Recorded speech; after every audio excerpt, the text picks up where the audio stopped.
What's up, everybody? So today's episode is all about blowouts. Now, I don't mean the kind where you've been on the Atkins diet for about a month, you go to play the butt trumpet, yeah, and you got a whole lot of company in your diaper. Wrong kind of video. We'll work on that one later. Today's blowout is about these kind.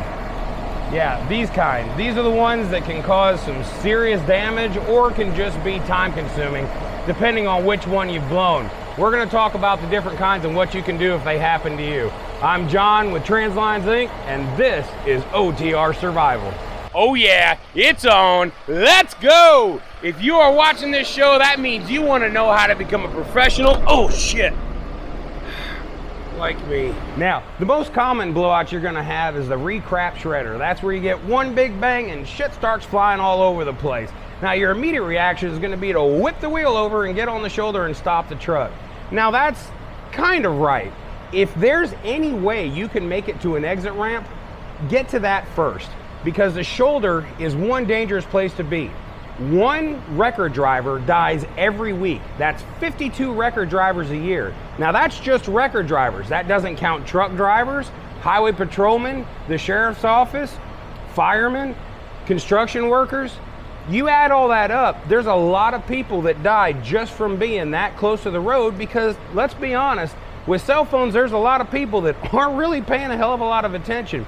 So if you can make it to an exit ramp and pull off there, it's going to be a much safer situation for both you and the record driver that's going to have to come out and change that tire. Now, there's an old school trick. If you happen to look into your mirror and notice that the tire that's blown is on the passenger outside and it's shredding all over the place, go ahead and try to make that shoulder, that exit ramp using the shoulder.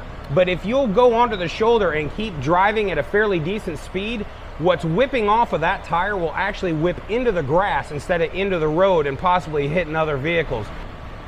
Now, once you've finally gotten somewhere safe where you can check everything, really, if it's a trailer tire, the worst that's going to happen is your mud flap hanger is going to bend in multiple different directions. Now, I've actually had it to where it's bent into the other tire, and had I have proceeded, it would have blown the other tire.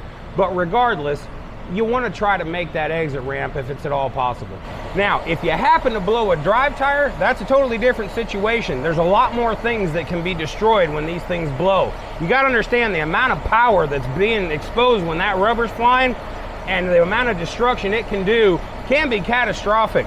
If you happen to blow a drive tire, you need to make sure you're not only checking the mud flap hanger to see what condition it's in, but you're also going to want to check any kind of metal steps that you have, a catwalk, check your air lines, both connected to the trailer and connected to the truck.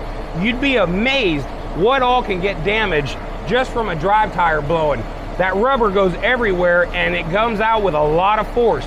So make sure you're double checking anything and everything that could possibly hinder you from continuing your drive.